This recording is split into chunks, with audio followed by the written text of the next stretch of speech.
नमस्कार। नीति स्पंदन इस चैनल में आपका सहर्ष स्वागत है। आज के इस वीडियो में हम देखेंगे मई महीने में आने वाली वैशाख पूर्णिमा के बारे में। तो आज के इस वीडियो में इसके बारे में पूरी तरह से जानकारी हम प्राप्त करेंगे, तो अंत तक की वीडियो जरूर देखिएगा, आपको इसका लाभ अवश्य हो सकता है। तो अब देखेंगे इस साल वैशाख पूर्णिमा कब प्रारंभ हो रही है। तो 30 अप्रैल 2026 रात 9:13 पर और पूर्णिमा समाप्त होगी 1 मई 2026 को रात 10:53 पर।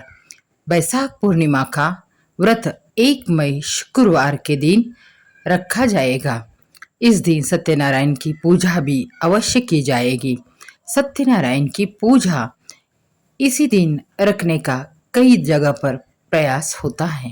5 से 7 बजे तक का समय बेहद शुभ माना गया है, तो इस समय में आप सत्यनारायण जी की पूजा अवश्य करें। इस दिन चंद्रोदय का समय रहेगा 6:42। पूर्णिमा व्रत के विशेष लाभ कौन से होते हैं, यह व्रत करने से कौन सा लाभ, कौन सा फायदा इंसान को मिलता है। अगर आप मानसिक कष्टों से मुक्ति पाना चाहते हैं तो पूर्णिमा का व्रत अवश्य करें, क्योंकि चंद्रमा यह ग्रह मन से संबंधित होता है।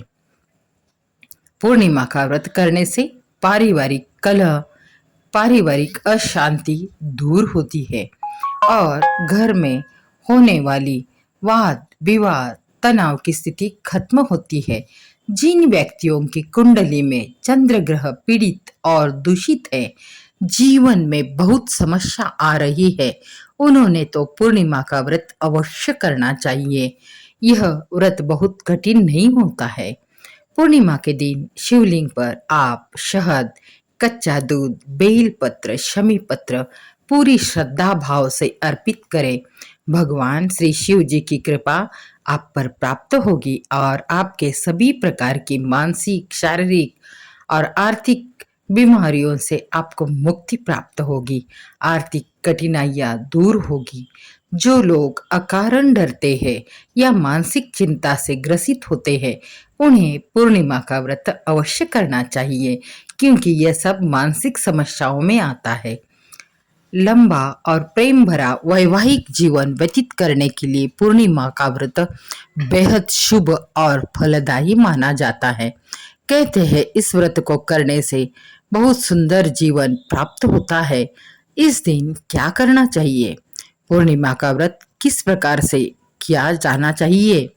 सुबह आप जल्दी उठे, स्नान के जल में गंगा जल मिलाकर स्नान करें। यह किसी पवित्र तीर्थ क्षेत्र पर स्नान करने के समान है। घर के मंदिर में पूजा अवश्य करें। श्री सूर्य देव को अर्घ्य दे, उन्हें प्रणाम करें, अपनी मनोकामनाएं उन्हें बताएं। पितृदेवों का स्मरण करें, उन्हें दक्षिण दिशा की तरफ मुख करके जल अर्पित करें। मंत्र बोले ओम पितृदेवाय नमः। इससे पितृदेवों की कृपा आप पर प्राप्त होती है, पितृदोष दूर होते हैं। दिन भर ओम नमो भगवते वासुदेवाय नमः इस मंत्र का अत्यधिक जाप करें।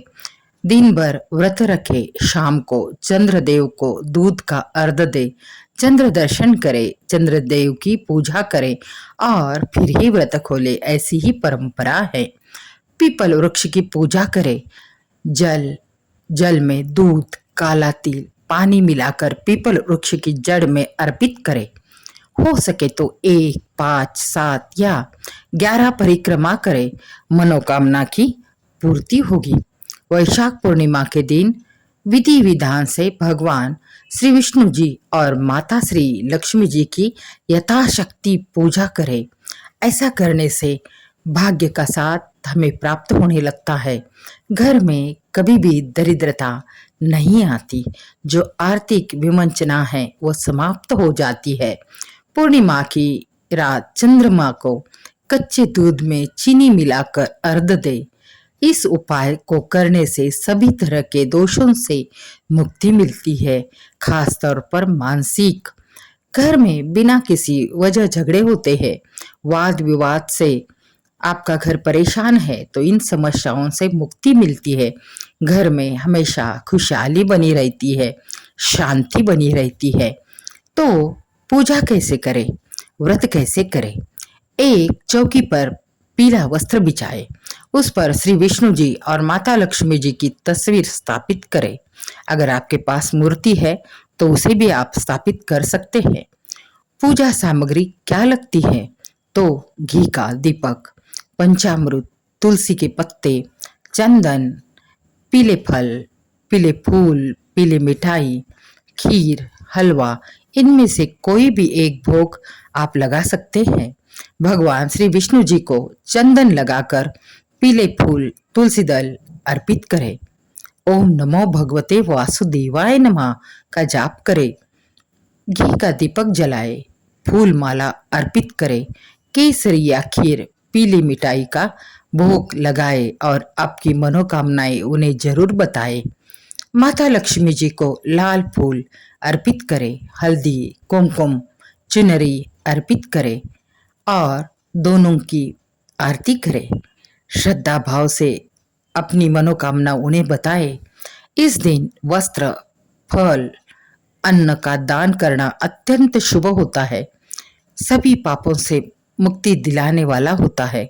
इसलिए करीबी मंदिर में जाकर आप दान धर्म अवश्य करें।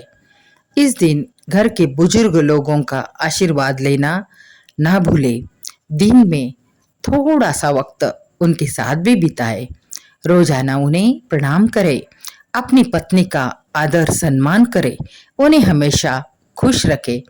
जिस घर में पति पत्नी एक दूसरे का आदर सम्मान करते हैं, वहाँ साक्षात भगवान बसते हैं। बच्चों को उचित संस्कार दे, शिक्षा दे, उन्हें मेहनत करना सिखाए। इससे हम सबका जीवन खुशहाल होगा, सामाजिक उन्नति होगी। जितना हो सके इस दिन घर में शांति बनाए रखे, जितना हो सके दान धर्म करे, मंत्र जाप करे, धर्म साधना में अपना वक्त ज्यादा से ज्यादा व्यतीत करें। कोई भी कार्य संकल्प के बिना अधूरा है, इसलिए व्रत करने से पहले संकल्प करना जरूरी है। तो संकल्प करके पूजा व्रत रखें। पूरी श्रद्धा से किया गया कोई भी कार्य कभी खाली नहीं जाता। ईश्वर आपकी सारी मनोकामनाएं पूरी करेंगे, यही प्रार्थना दिल से चाहते हैं। धन्यवाद।